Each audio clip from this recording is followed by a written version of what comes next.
So, before this episode gets started, I should say that I did record video, but at some point it stopped recording about 20 minutes in, 15, 20 minutes in. So, you will have video for the first part, and then you will have nothing for like the second half.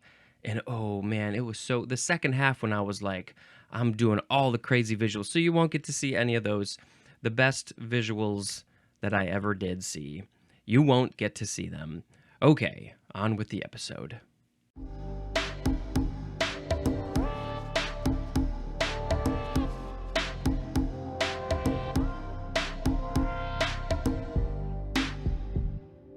Well, hello, word nerds, and welcome to the dictionary. This is a podcast. It's also a YouTube show. And has anybody seen my tambourine? This is episode F66. I am Spencer, and I am the host of this show, the producer, the editor, all of this stuff, and the big old talker. Let's just get into the words, which is the main point of this whole show. Words and learning about words and talking about all of this stuff in the English language. Hey, I haven't said this for a very, very long time. Look at the show notes. If you want to contact me, you can call the Google Voice number and leave a message, and I will listen to it, and I will also put it in an episode unless you tell me not to. I would like the people to hear what you have to say, your comment, your question. You can email me, dictionarypod@gmail.com. You can follow me on social media at dictionarypod. I got a few of them out there. I think you can find them out there. Ooh, I should probably add one of them. I added a new one. Let's see, what else? You can buy some merchandise. You can watch this show on YouTube. You can click on that and subscribe and comment and like on all of my videos. I have a whole bunch of other non-dictionary related videos on that YouTube channel as well, so hey, why don't you go take a look at those? I do some backwards talking videos and a whole lot of other stuff. What else? There was something else I was gonna say, and I have lost it. Just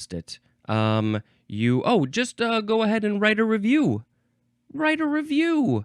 People like to hear what other people have to say. What do you think of this show? But tell the people about it. Okay, the first word in this episode is fertilize. Fertilize.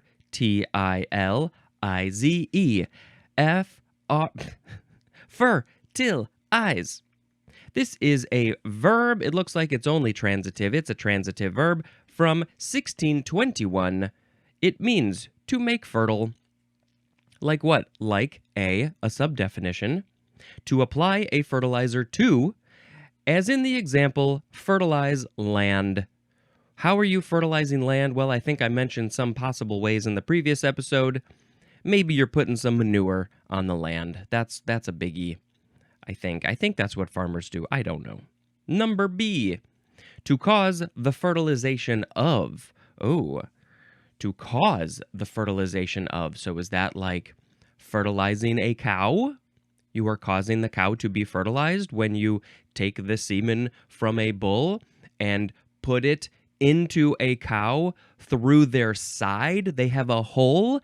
A lot of times they have a hole cut in their side, and you put it in that way. I don't think they always do that, but I have seen pictures of people put in their arms through a hole in the side of a cow that didn't naturally occur. Fertilizable is an adjective. Okay, my sound effect today. Oh, I'm going to go woo woo woo. Now we have fertilizer. Noun from circa 1661, one that fertilizes. Specifically, a substance. Oh, we got examples of the substance that is used to make soil more fertile. And examples of the substance. By the way, that is a crazy movie that recently came out. Very fun. The substance is either a chemical mixture, maybe like that Miracle Grow or something like that. Not sponsored by Miracle Grow. Or manure. They call it out right there. Manure. or a chemical mixture is a fertilizer because it's got all the good stuff that the things need, the things that are about to grow. They need all this stuff. And so you're like, here's the stuff. I'm going to put it on you. And now you can grow. Good job. One that fertilizes, that's a fertilizer. You could also be the farmer who has a dairy farm who's got the cows and is making little baby cows grow so the mother cows will produce milk. The human would also be the fertilizer. Woo, woo, woo, woo. I gotta tone it down. The next word is ferule. I think this is like the third word that we've had that is pronounced ferule, but they're all spelled differently. This one is F-E-R-U-L-E. It's also ferula. Ferula with an A at the end. It's interesting that when you add the A, the pronunciation changes so much. Ferule, it looks like ferule, but it's not, it's ferule. And then it becomes ferula. Noun from 1566, number 1, an instrument. It's an instrument used to punish children. Children, you better behave or else I will get the ferula. An example of what this instrument is a flat piece of wood like a ruler. It's interesting that the word rule is literally in this word. So, I am so curious about the etymology, and there's probably more information that isn't even in this book. So, a flat piece of wood like a ruler is a ferule or ferula used to punish children. And of course, I have heard many stories of people in maybe Catholic schools, maybe not necessarily, but often that's where we think of it. And, the teachers, the nuns, the sisters, they might smack your hand, smack something else on you with the ruler if you are not behaving well. Oh, I am so grateful that this never happened to me. Number 2, just school discipline in general. All of the school discipline. The discipline that the children receive while they are at school is the ferule, because maybe the kids are acting feral. So let's look at the etymology. This is from Latin. Their word is ferula, but I think they would pronounce it ferula or ferula. And that means great fennel or just ferule, F-E-R-U-L-E. But so that's why we have ferule. It means, ferula means feral. Okay, interesting. So there was not a lot of information there, but I am very curious to know about, was it like, it was a big wood piece, and then it was called the ferule, and then they started using the wood piece to measure things, and it was called a ferule, and then they called it a ruler. Like, what's the etymology of ruler? Oh, gosh, I don't know. Maybe if I find some information, I'll put it in the show notes. I think maybe I said that. So now we got to move on to ferulic acid. 2 words. Ferulic acid, noun from 1879.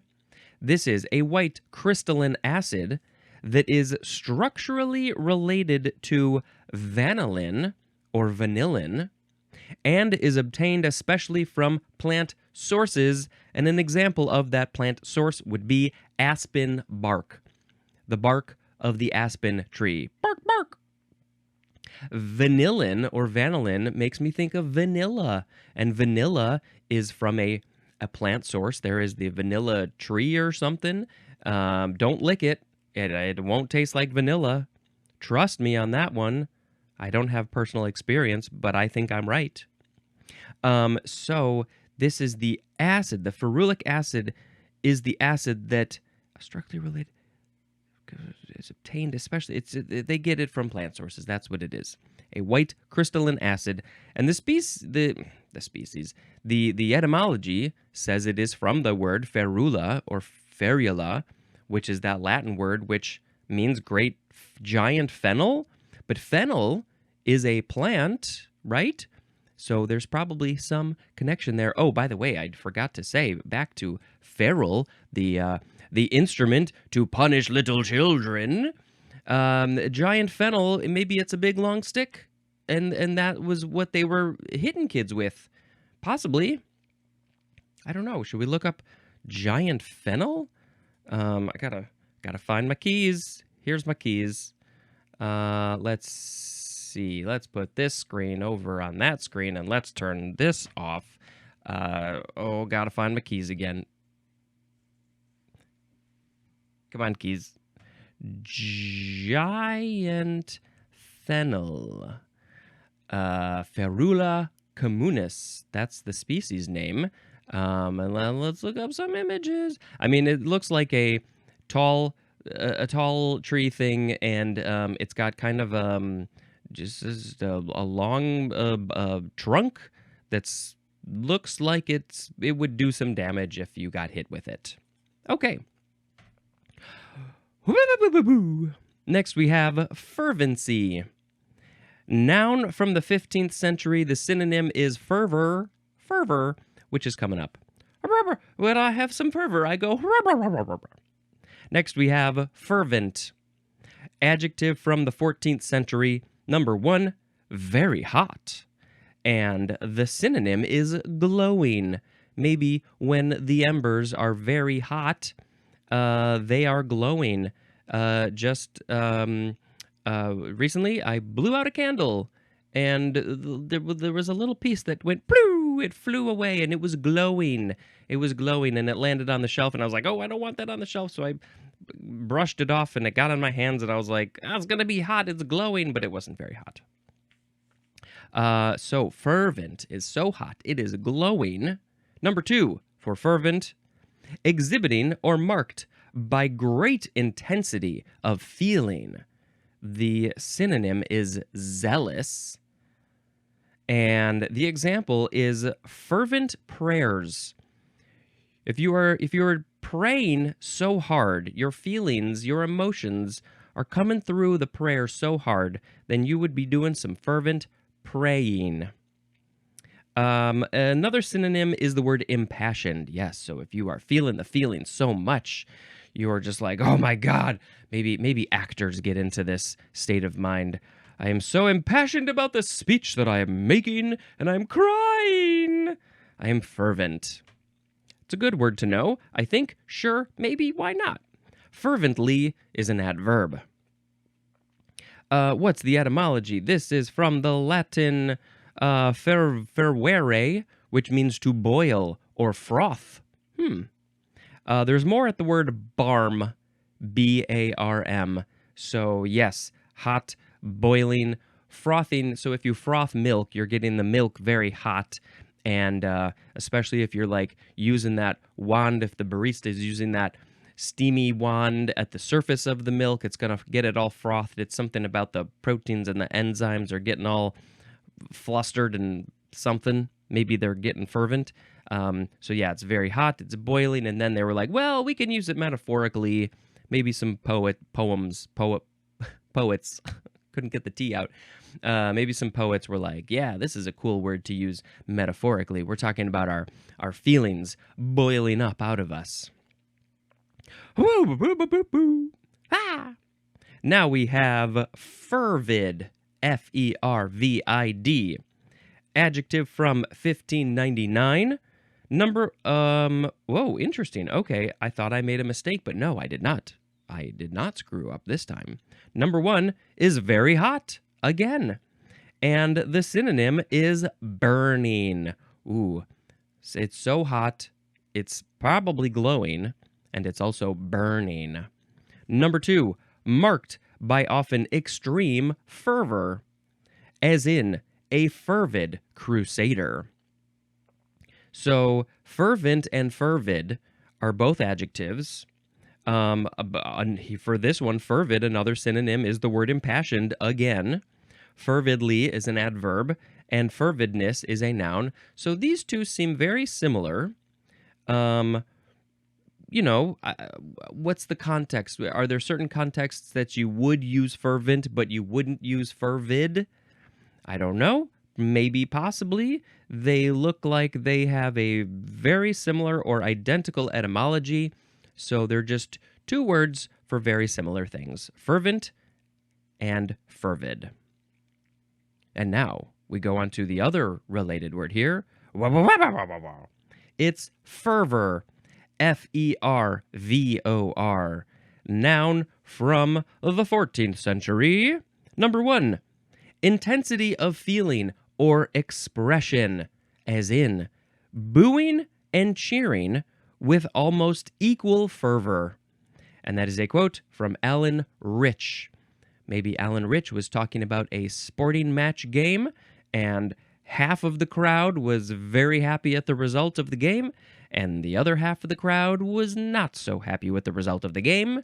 And so there were people booing and people cheering, and they were all booing and cheering with equal amounts of feeling, expression. They were all very impassioned about their boos and their cheers. Number 2 is intense heat. So yeah, literally, again, I mean, it might as well have said very hot. A synonym is the word passion, not impassioned, because this one is a noun. So you are not described as a fervor person. No, you would be a fervent person or a fervid person. But here it's the noun, so it is the thing.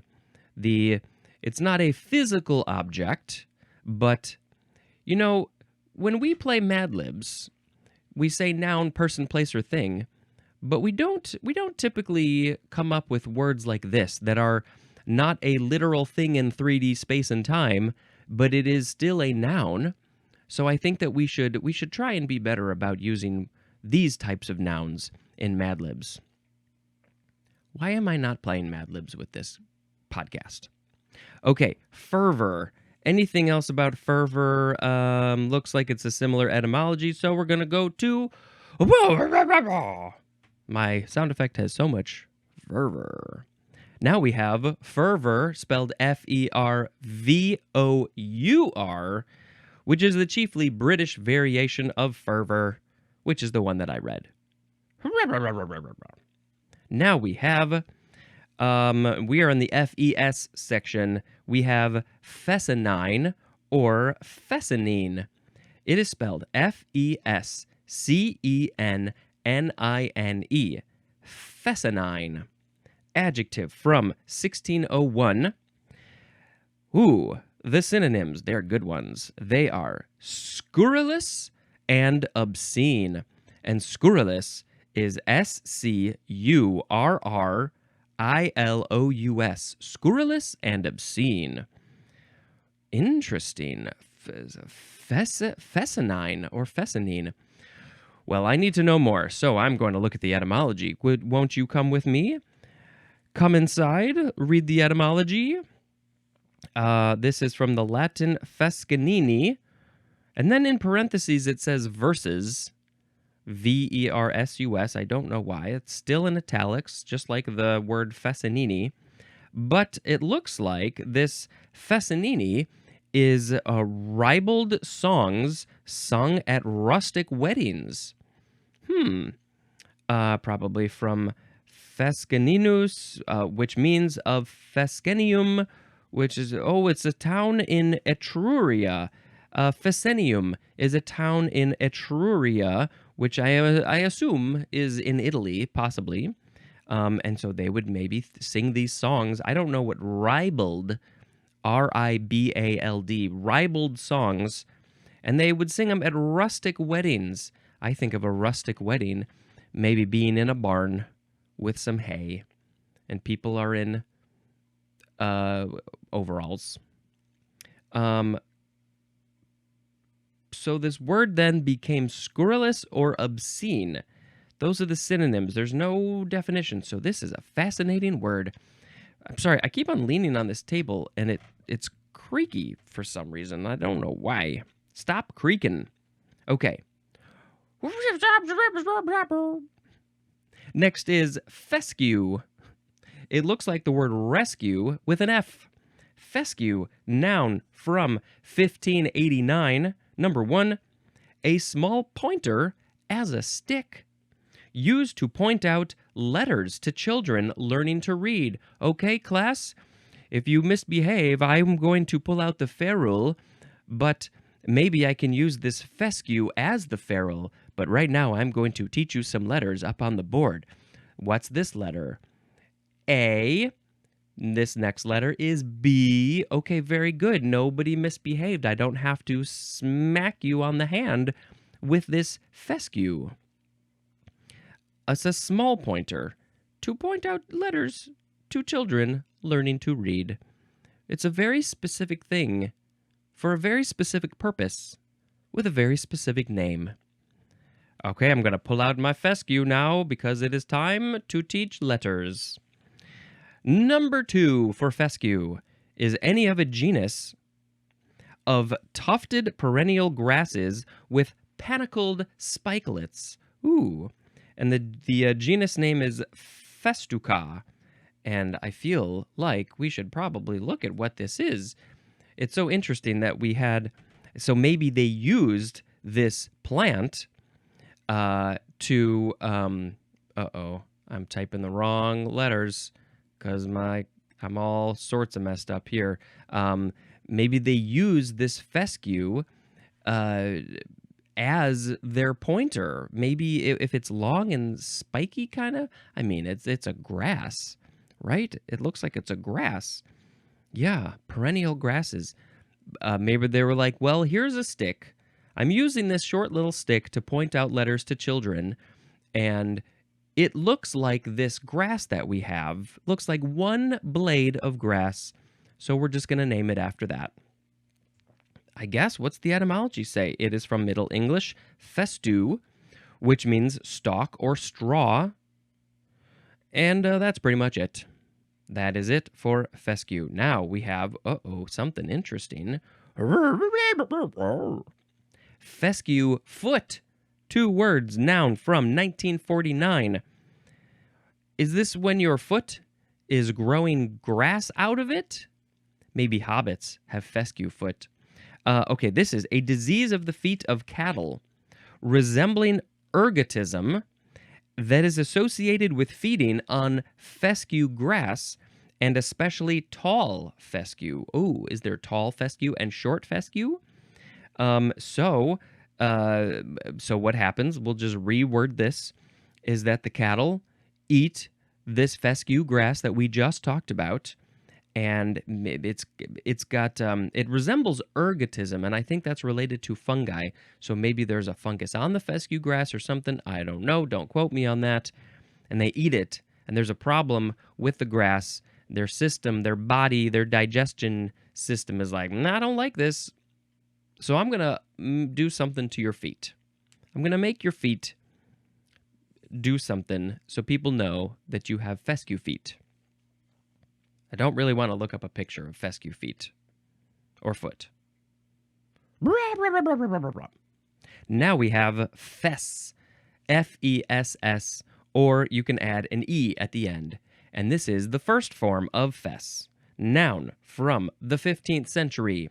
Number 1, a broad horizontal bar across the middle of a heraldic field.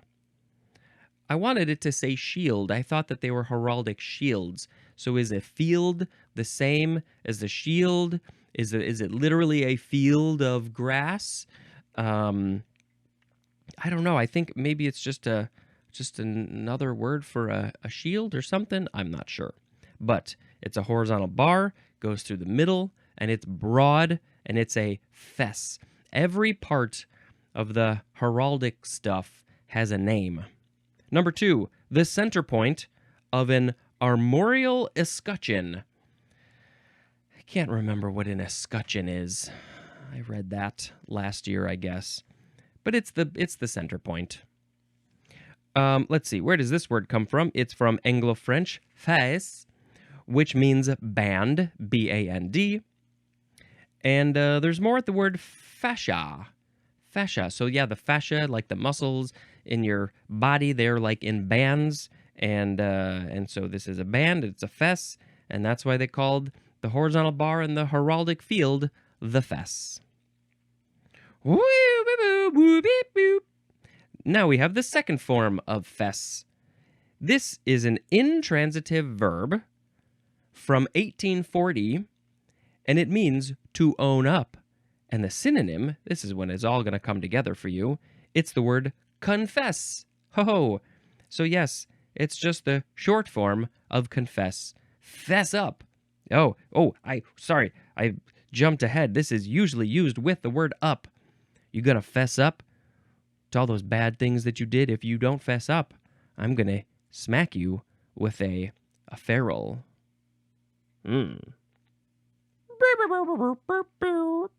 Now I just make sounds. That's literally all this is. It's just sounds. There's no rhyme or reason to anything anymore. Now we have fest. F-E-S-T. Noun from 1889. A gathering, event, or show having a specified focus, as in a music fest. This is often used in combination, like the example, a gab fest. And gab fest is one word. You're combining it with another word. A gab fest. Let's have a gab fest. Let's just chitter chatter all the time. What are we talking about? Doesn't really matter. You talk, I talk, we all talk at the same time. Maybe we're gossiping. We're just telling about our days. We're having a gab fest. Blah, blah, blah, blah, blah. So this word fest is from, I guess it's a German word? Okay. Which is from their word, I guess, fest with a capital F, which means celebration. From the Latin festum, and there's more at the word feast. A feast is a fest. And also, I mean, we're going to see it in the next episode, a festival. A festival? They're going to the festival?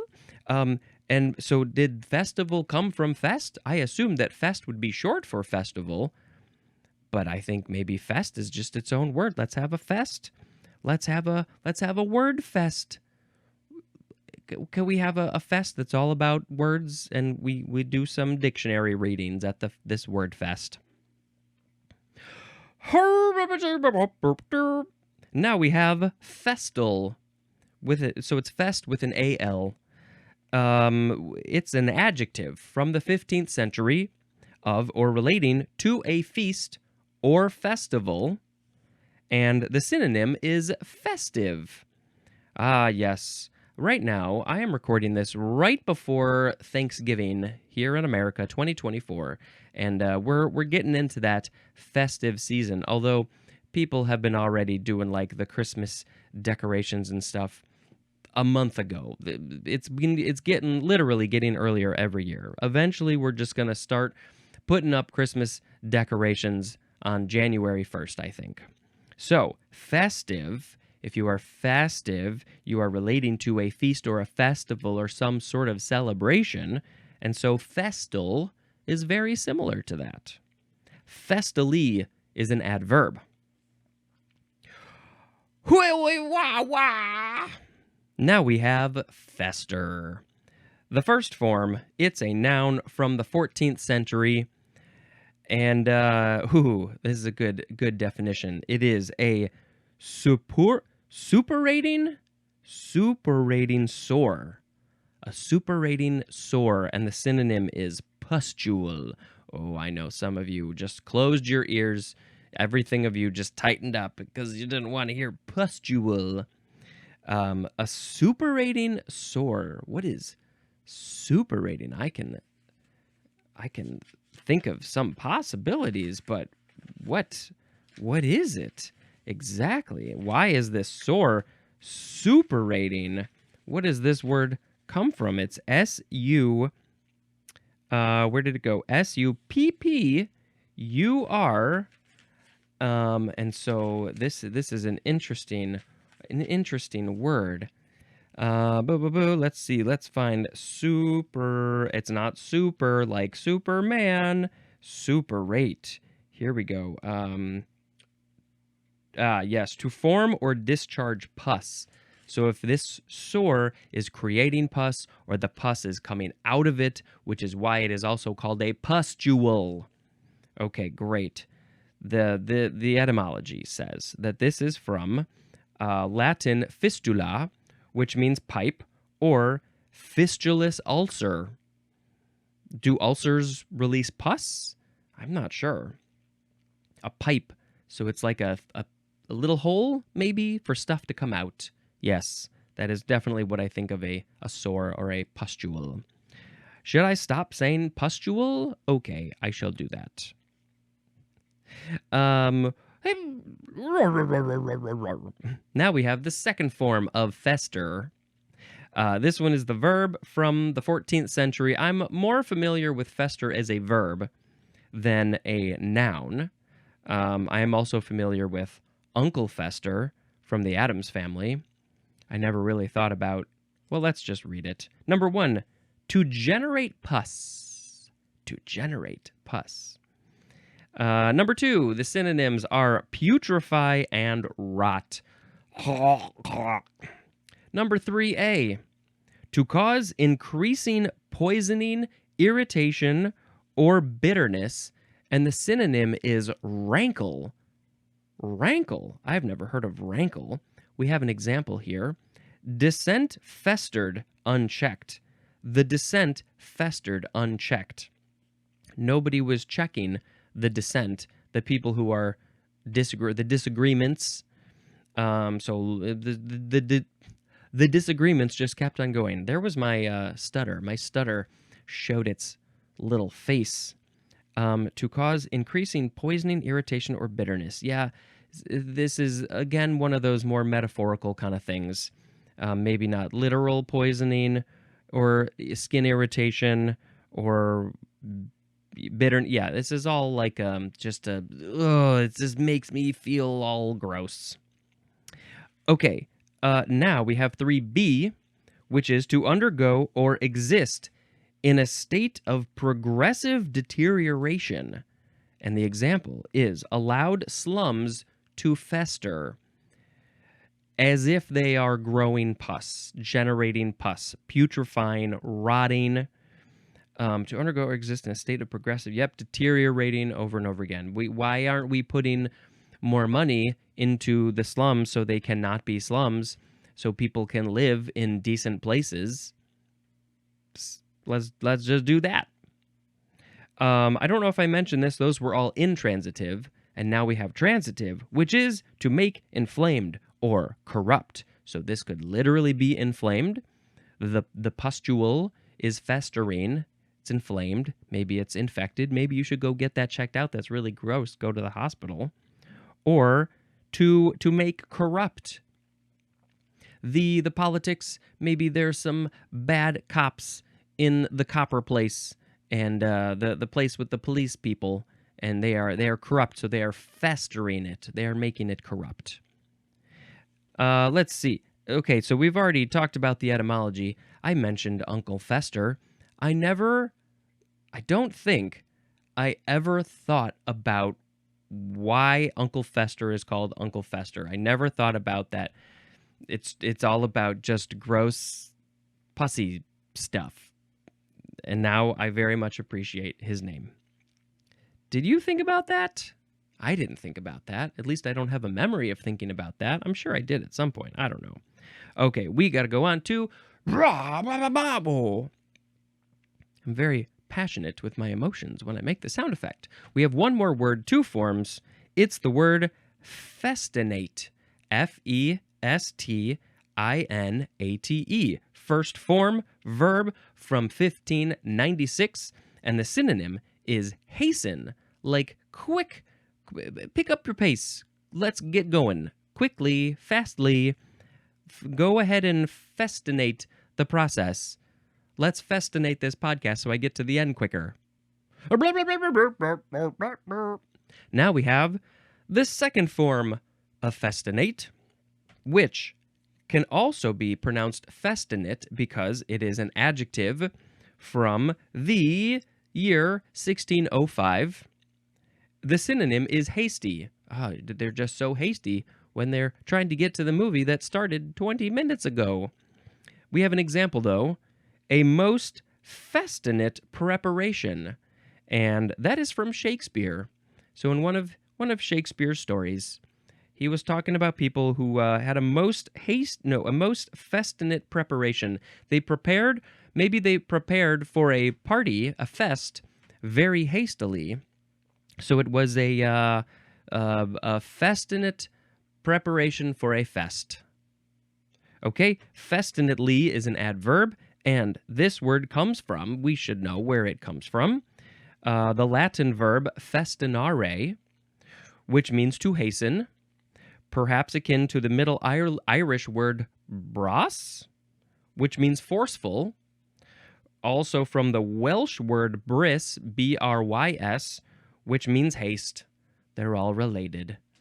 Anything else about that? Festinare seems like it could be related to fester, but I guess it's not. Nope, it was from fistula. Yeah, interesting. Okay, so, oh my gosh, yay! We read all the words, and now we gotta pick a word of the episode. Today we had fertilize, fertilizer, ferule, ferulic acid, fervency, fervent, fervid, fervor, fervor, fescenine, fescue, fescue foot, fess, fest, festal, fester, fester, festinate, and festinate. Which one? I think, just because I am still so baffled by the definition and the etymology, I'm going to pick fescenine as the word of the episode. It is spelled for everybody, Fescenine, fescenine. Fescenine is a really confusing word. It means scurrilous and obscene, but it's also from songs at rustic weddings.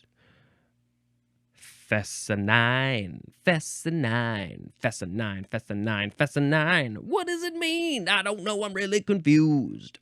All right, that was wonderful. And now, everybody, class, I'm going to point out some letters to you with my fescue, with my fescue, and you better behave while I am telling you these movies. Otherwise, I shall hit you with a ferule. Okay, I talked about, generally, in the previous episode, I talked about all 4 Bad Boys movies. I watched the 4th one a little bit later, but not much later. So now I'm going to move on to, I finally finished, for the 2nd time, the movie Nope. I started it on a flight, like a while before, and I still had 20 minutes left, and so I had to wait for another flight, another trip coming up, to finish the last 20 minutes. And I was very, very happy to rewatch that movie. There's a lot of really interesting stuff in there. And let's quickly also talk about, this was a very fascinating, very cool experience. I was on a work trip, and we happened to be out of town on Halloween, which was disappointing, but I was like, so what can we do in this international city on Halloween? And I found that they were playing the movie Psycho in a very cool old music hall. I mean, it kind of looks like a church, but I think it's like a performance room place. And they had a live orchestra for the movie Psycho. And I hadn't seen this movie for a while, so it was a good reminder to watch it. And I got a couple of coworkers to come with me, and we had a very good time. And they made like the lobby area kind of creepy, and there were a lot of people dressed up. And this was in Switzerland, and they don't do Halloween like we do here in America. Of course, nobody does Halloween like we do. They just do it differently. And so it was cool to see people dressed up and get a little bit of that Halloween spirit. And Psycho's great. And it was so cool to see it with a live orchestra. And we were kind of like up high in like a side balcony. And so I could look down and like watch the conductor. And he had a big old monitor, and it had the movie playing, and it had a big clock on the side, like a digital clock, but it was like a circle analog clock, but it was all digital, and it was very cool to watch that. because I have a history with music stuff and a little bit of conducting. A lot of the performers, a lot of the musicians were dressed up in very fun things, so we got to watch them come out beforehand, and yeah, it was very cool. Oh, and then there was like a balcony on the side, and they had Mother. They had like a mannequin of Mother dressed up over there. I was hoping that it would turn around and do something, but it never did. Okay, that's it. That's all I got to say to you today. I hope you were enjoying the show. Please go tell some people about it if you are. And until next time, this is Spencer dispensing information. Goodbye.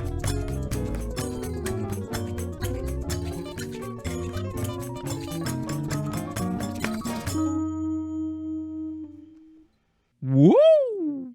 Oh my God. Was this not recording? It was recording. I hit start. What the shit? Oh boy. Oh boy.